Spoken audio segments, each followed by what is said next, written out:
very quick recap. So we've now agreed upon our destination, i.e. what we want to achieve as a species here on planet Earth, and what type of life, what freedoms that we've set out for ourselves.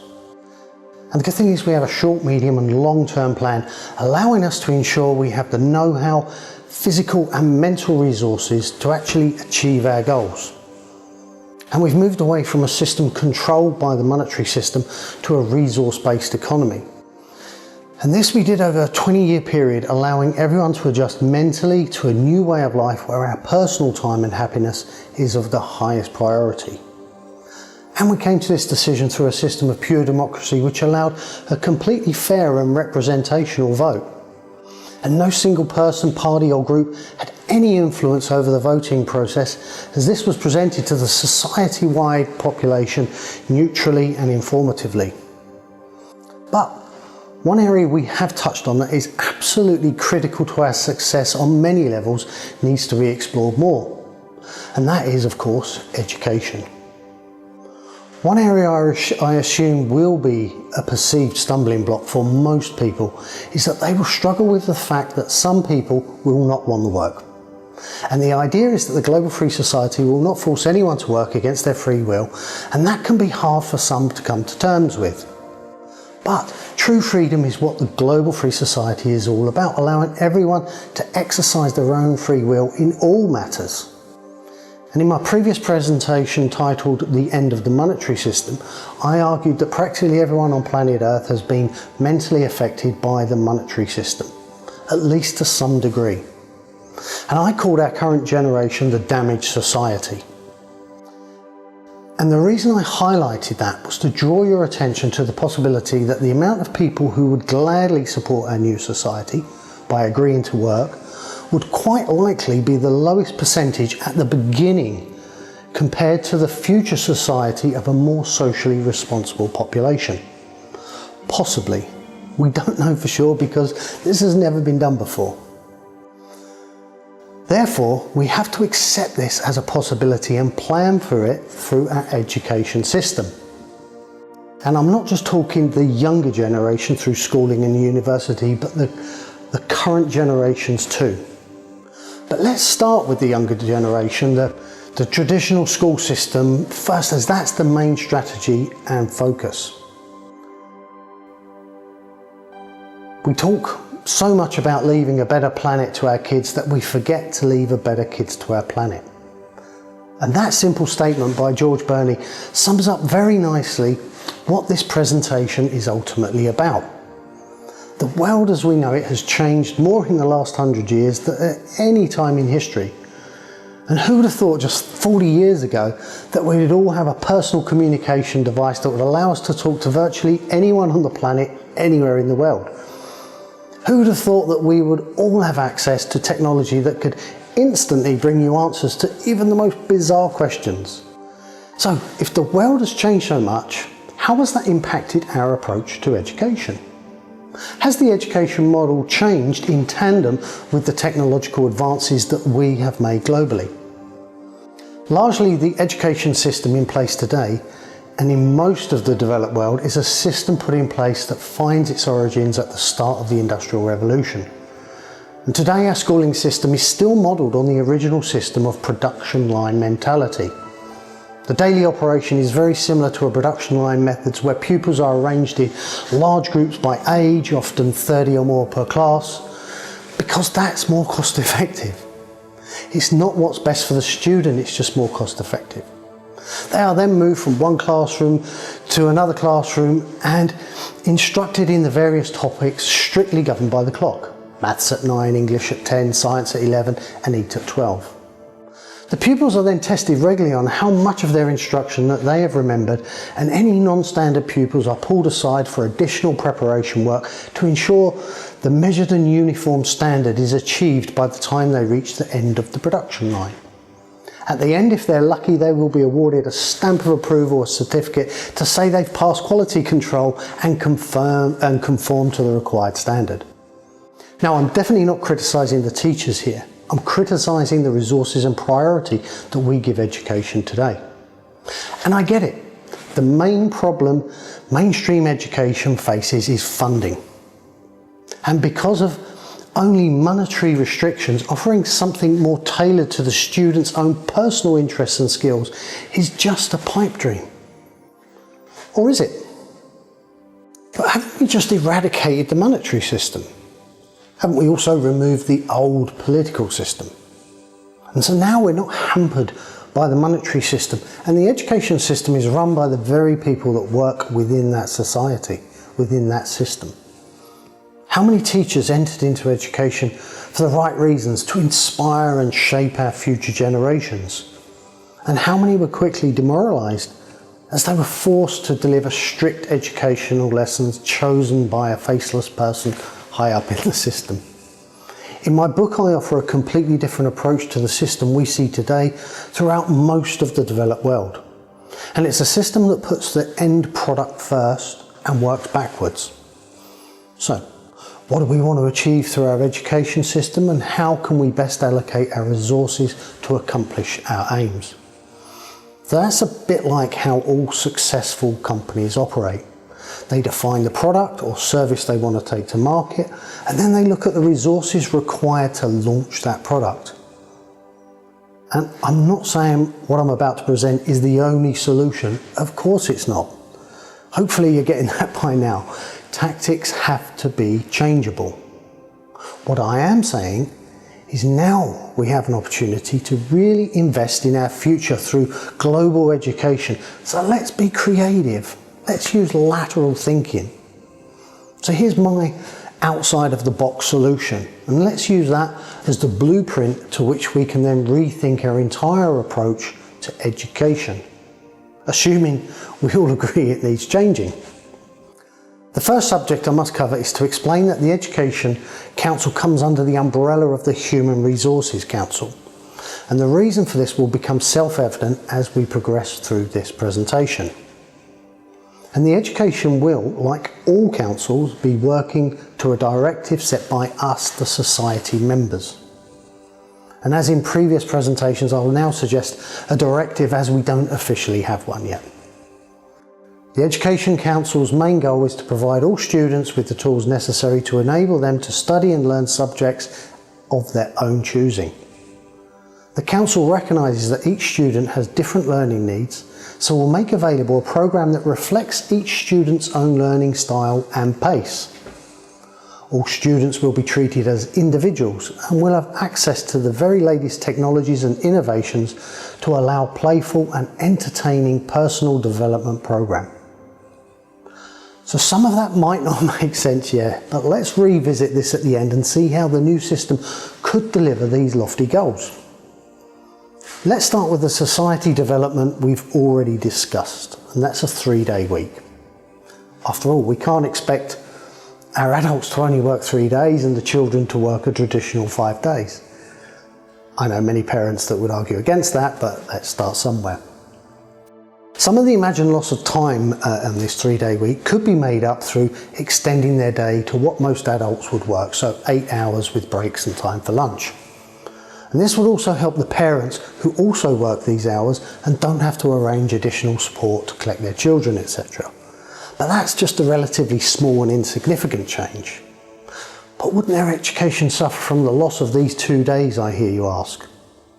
Well, in my book I go into a lot of detail arguing the case that most of the students' time spent in class is not what I would call quality learning time, especially if the student is not interested in the subject at all. I also argue that if we are to truly maximise the student's potential, then we need an almost bespoke personal programme of education. And I always like to quote Richard Branson, founder of the Virgin Group, and he had this to say about his own schooling. I was dyslexic. I had no understanding of schoolwork whatsoever. I certainly would have failed IQ tests, and it was one of the reasons I left school when I was 15 years old. And if I'm not interested in something, I don't grasp it. I think it's obvious that when you gain the student's interest, they learn at a much faster rate. So the goal here is to remove the system that limits their options and offers a system of interest where they potentially will learn more in 3 days than when they could in real terms using the traditional system. So that's a qualitative, not a quantitative approach. So we have to find a solution that appeals to each and every student, allowing for their own personal learning pace, style and interest. Education must be in the main about pull and not push. Let the pupil pull the information and not the system push it onto them. So how can we turbocharge our students' ability to learn? There are several ways I've discovered and incorporated them into what I put forward now as an example of an alternative system of education. While researching this topic of education, I learned how important play is. Not only for keeping the student interested, but also for the student's brain development. Now, I'm not a teacher, so I have to draw heavily from my own personal experience. And I use the example of my son in the book Global Free Society. And what I noticed in him, and later in others, including myself, is that if the student is sufficiently interested, then the rate at which they learn is increased exponentially. And I saw how my son was almost at the bottom of his class in several subjects at the age of about 9, yet at home he devoured books on dinosaurs and wildlife. And at the age of 9, his knowledge on these topics completely eclipsed most adults. And it was quite remarkable to witness, because to him study was not work, it was play. And there were many examples online showing how incorporating play into learning would dramatically increase the ability to learn. And I also saw how completely removing this aspect produced worker bees and not the inquisitive, happy and social young society members that I think we would all prefer. In Shanghai schools, 12 to 14-year-old students typically work from early in the morning as early as 7 AM until about 4 PM. And the curriculum is not centered on any creative type teaching, but focuses on rote type teaching. Students are mainly in large classes, maybe 40 or more, and pupils are expected to learn by memorizing and repetition. Typically, they will then spend another 3 hours at home completing homework, which takes their daily hours of study to nearly 10 hours. That's nearly twice what my son currently achieves. And the net result of this very tough and disciplined regime is that the Chinese pupils once again are at the top of the international educational rankings. What a great success, I hear you say. Well, not quite. Listen to what the McKinsey report on the Chinese educational system says. There is growing concern among parents, employers and policymakers alike that the system's emphasis on rote learning and high-stakes exam taking does not foster the mental agility and innovative flair that the 21st century economy will need. From reading a proliferation of other comments and local feedback, it seems clear this type of learning has huge drawbacks. They may be producing plenty of university graduates, but industry and society are complaining. They're complaining about the candidates' lack of technical training, and they do not work well in groups and cannot think critically. Basically, the system is turning out conditioned robots. Let me now share a positive example of play as an integral part of education. In 1964, Marion Diamond and her colleagues published a groundbreaking paper about brain growth and development in rats. The experiment consisted of raising 2 sets of rats, one set in a non-stimulating and bland environment while raising the second set in a toy-filled and engaging environment. The study found that the rats raised in the more stimulating environment developed thicker cerebral cortices, and this resulted in the rats having larger brains. This enhanced their ability to perform puzzle-solving tasks such as navigating through a maze much quicker. And subsequent research confirmed these results. Robert Fagan, professor at the University of Alaska, studied polar bears for 15 years. And he observed that the ones who played more often throughout adulthood led longer and healthier lives.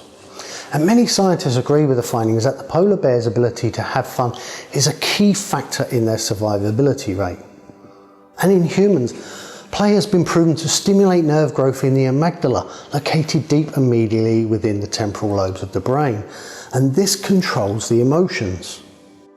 Play also promotes prefrontal cortex development, which is responsible for cognition.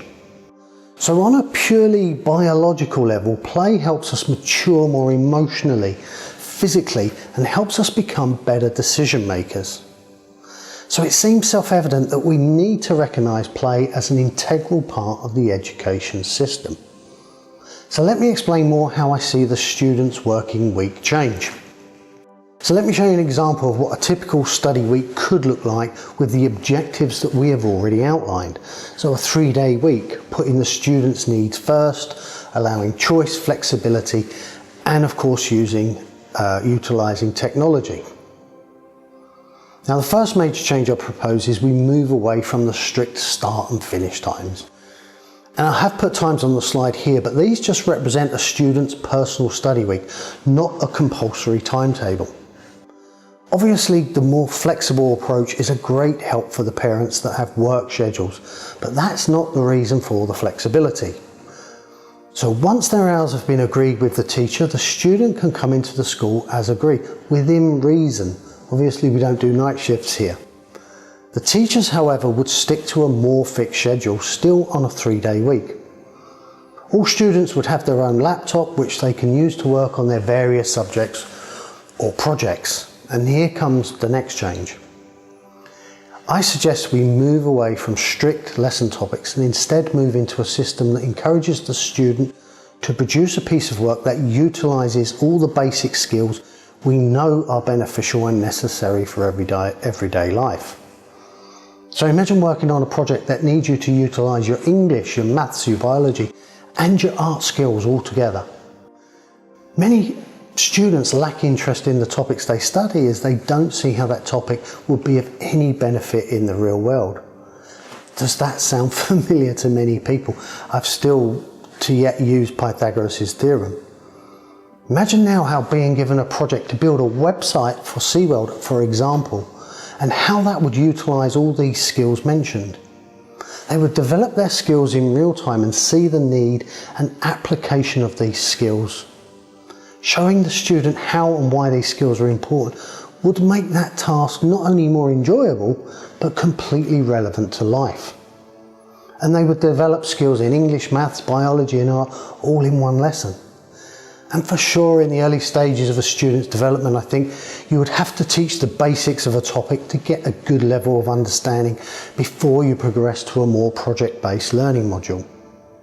And additionally, you would have to have some more focused lessons to concentrate and become more specialised in certain subjects. But the idea is to engage the student and to allow them to choose their own topics of interest.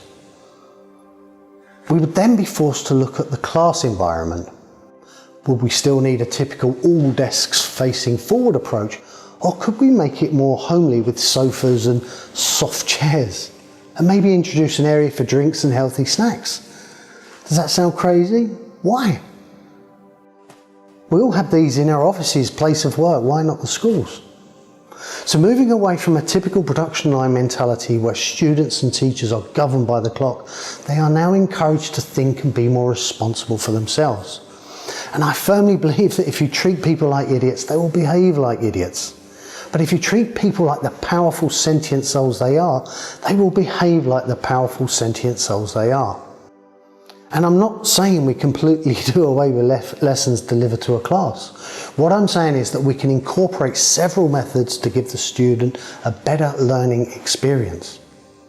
And concentrating on the finished product and how best to support that ideal allows us to be far more considerate and respectful to the student's best interests.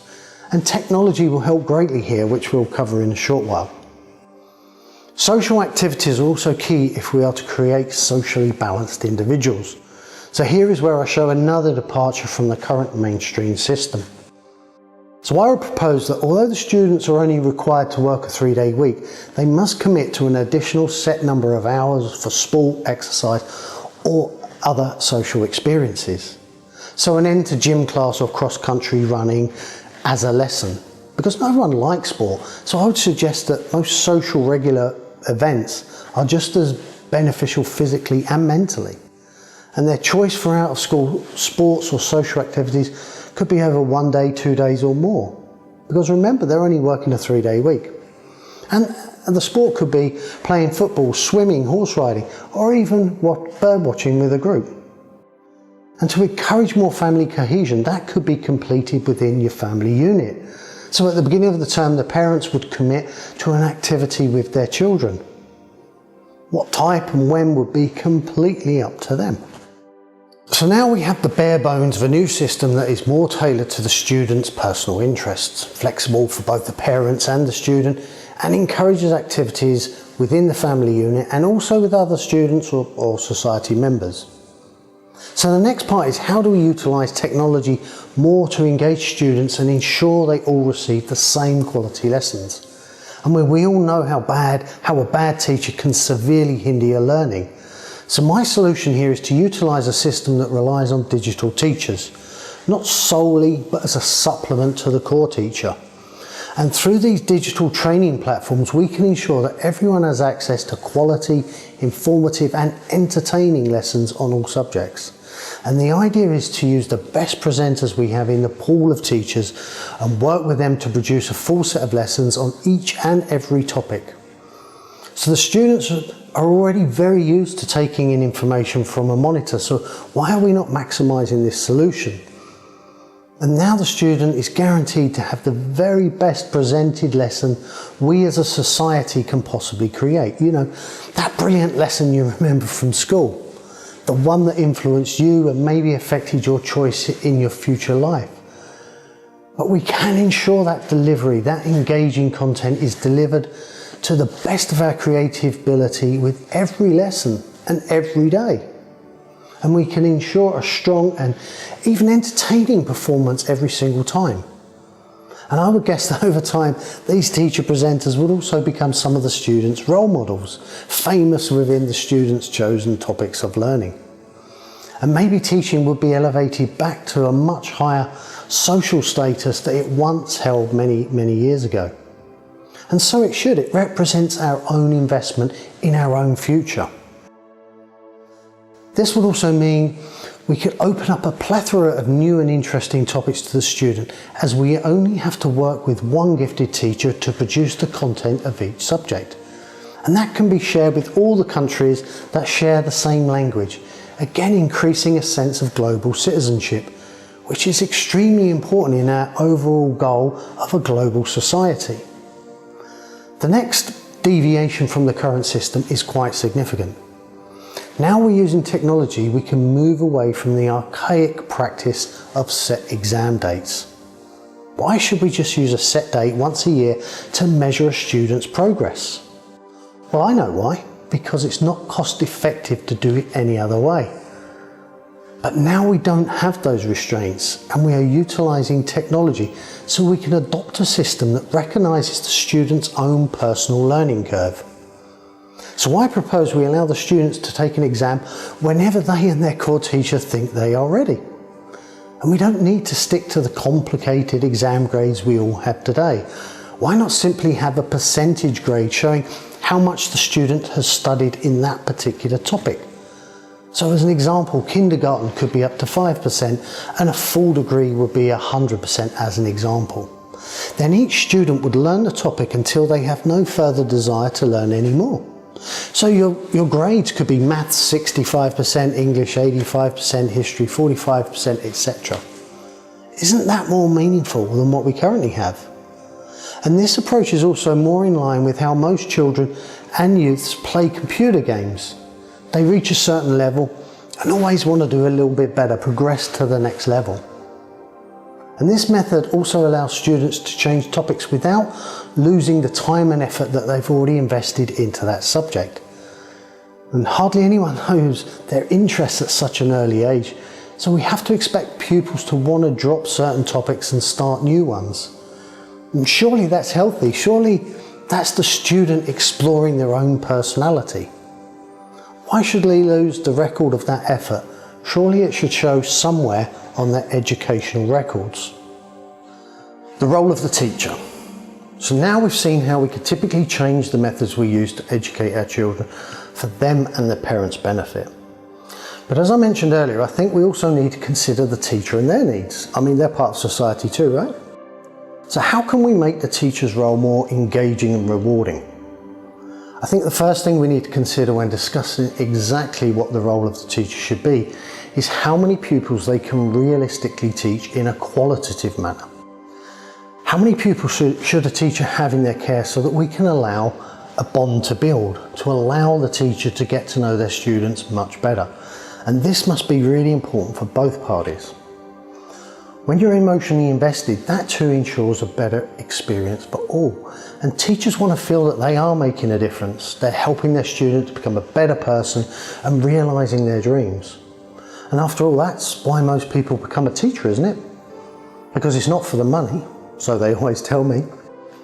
And in the book, I look at various research to try and understand which class size would work best.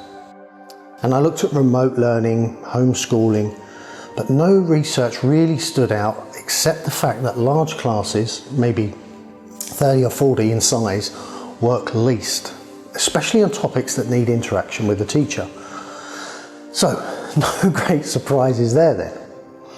And with the current system, the teacher simply does not have the time to allow for too much personal mentoring when faced with a large class. And in the book, I settle on an average class size of 10, which I'll now use in the following discussion. Now, I guess your first thought about this might be in terms of human resource. So let me explain. The average class size in the UK is about 27.1 and 24.3 in the US, depending on which school system we look at. So to make it easier on the maths, let's round that up to 30.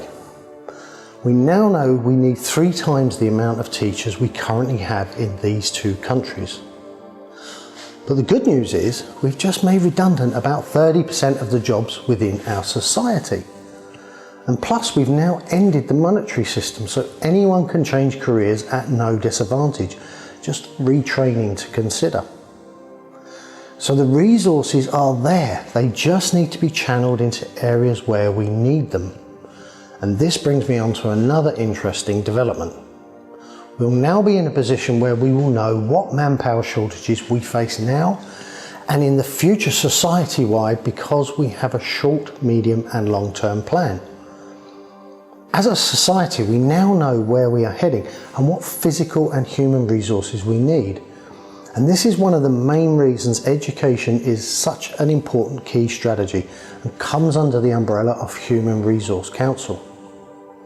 Of course, persuading our younger generation to pursue careers into areas where we have identified shortfalls is going to be our challenge, especially as our principles of freedom will not allow us to force anyone to do this. What I see happening because of this scenario is that the industries will have to promote themselves to the students. One way I believe it would work is to entice them into not only a job role or a career, but a larger social group. So each industry will have to ensure that they can show benefits of being part of that industry that are appealing. And of course that can be achieved in a myriad of ways and applies to adults wanting further education or a career change too. So wouldn't that be a really interesting change of affairs? Now industry will seek you out to work for them and the worker is now in the driving seat. That seems a much healthier way round to me. Okay, let's get back to the teacher. Another big change in the system is that I am proposing the teacher stay with the pupil for longer than 1 year, which is common in most schools for them to stay about a year. The role of the teacher is to become a core teacher, personally mentoring the pupil for most of their lessons and helping with support and advice for exams and projects. As long as the teacher has the qualifications to meet the student's requirements, then I don't see the need to keep changing this dynamic. And this will allow a much stronger and more personal relationship to build over time. An obvious positive effect this will have is on the teacher's ability to judge what needs or additional help the student requires because of this stronger personal relationship. And we also don't have to stick to a strict age bracket. Teachers could have mixed classes of several ages within reason, I guess. And with this system, we can allow the pupil and student to the teacher and student to choose each other via the internet.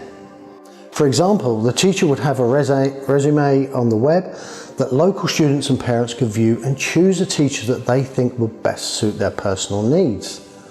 And the new proposed system, I believe, will give the very best chance for both parties, the student and the teacher, to get the most from their choices. And it puts the personal touch back into something that is so vital in any society, let alone a society which empowers its population as much as the global free society does. So what is our true purpose in teaching? We all know the saying, if you give a man a fish, you feed him for the day, but if you teach him to fish, you feed him for life. And I think we need to apply this principle to education.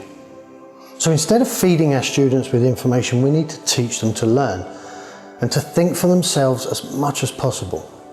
We must not be afraid to present students with competing theories on any topics. And we don't have to feel any pressure to hand them every answer and every explanation and only representing the common held beliefs. And it's becoming clearer every day that some of the facts that we've all been taught are not necessarily the truth. And I'm referencing here history, biology, and the sciences. But there are other topics. We can afford to let the student feel the mystery and excitement gained from arriving at conclusions through their own independent research and presenting their own views. Let them study the facts for themselves. Let them come to their own conclusions. And it doesn't matter if in an exam a student can or cannot recall the agreed date when the pyramids were constructed. Because even on this topic we will have conflicting answers and theories because we simply do not know for sure. What is more important is how the student approached the subject. Did they find many research references on their own? Did they consider all the information evenly and in a non-biased way? And can they demonstrate reasoning? Are the students' conclusions in keeping with their findings, etc.?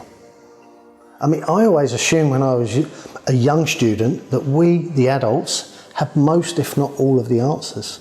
And that everything written in school books was fact, no discussion necessary. And it wasn't until I was much older that I realised how little we actually do know for certain on many subjects. So we need to ensure our students understand how exciting the world really is and instill a sense of wonder in the knowledge that we don't know all the facts and it's their job to search for the answers. How much more exciting would the world appear then? So why do I mention this aspect? Well, purely as a segue into the next topic. Now, many people who currently work in the education channel will know of Sir Ken Roberts and his forward-thinking presentation and observations on education. So I want to reference here a presentation he did to the Royal Society for the Encouragement of Arts. And he discussed a topic called divergent thinking. His interpretation of divergent thinking was that it was the capacity to see lots of possible answers to a question, as well as lots of different ways to interpret the question initially. This isn't the same as creativity, although it is an essential capacity to facilitate creativity. As an example of divergent thinking, Sir Ken Roberts gave an example of a paperclip and asked how many uses could you find for it. An average person might think of 15 or 20, whereas a very good score would be 200.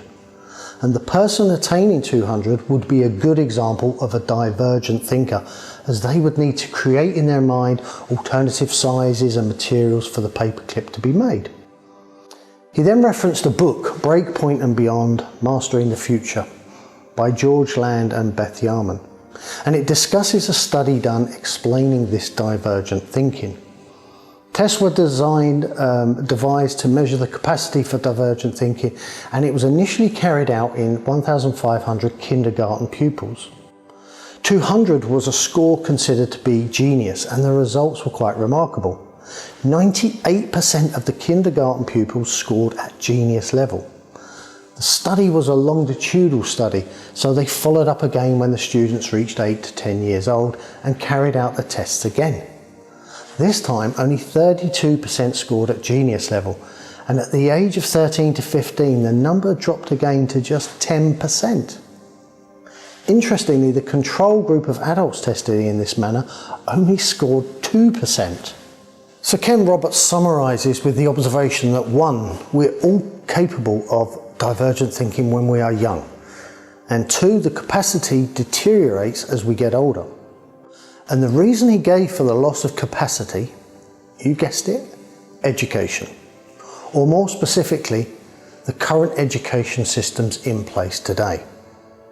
Spending our school lives being told the answers and not being encouraged to think freely and openly diminishes our ability for divergent and therefore creative thinking.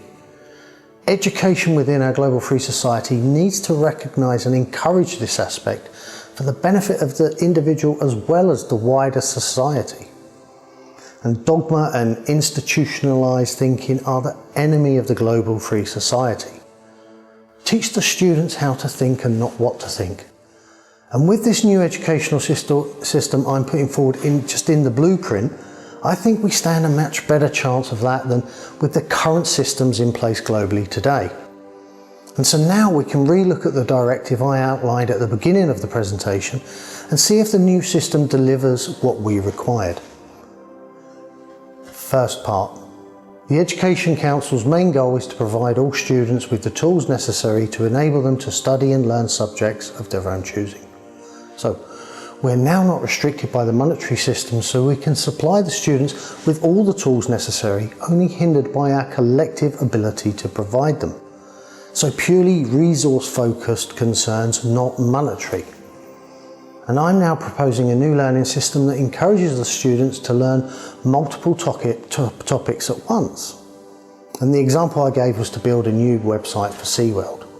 The idea being that they learn English, maths, art, and even technology at the same time using real-world examples. And the student can see for themselves what these skills are, why these skills are necessary and relevant to their own development. So yes, we achieved a remit here. Next. The Council recognises that each student has different learning needs, so we'll make available a programme that reflects each student's own learning style and pace. And with flexible hours to a large degree and a new way of grading the student, they can learn and take exams as they and their core teachers sees fit. No need for the once a year pressure when your entire year's work could be graded wrongly just because the student had a bad day. And the introduction of a core teacher that stays with the student for as long as possible will help identify any additional support the student might need in any area of personal development. So a big tick. All students will be treated as individuals and will have access to the very best technologies and innovations to allow a playful and entertaining personal development program.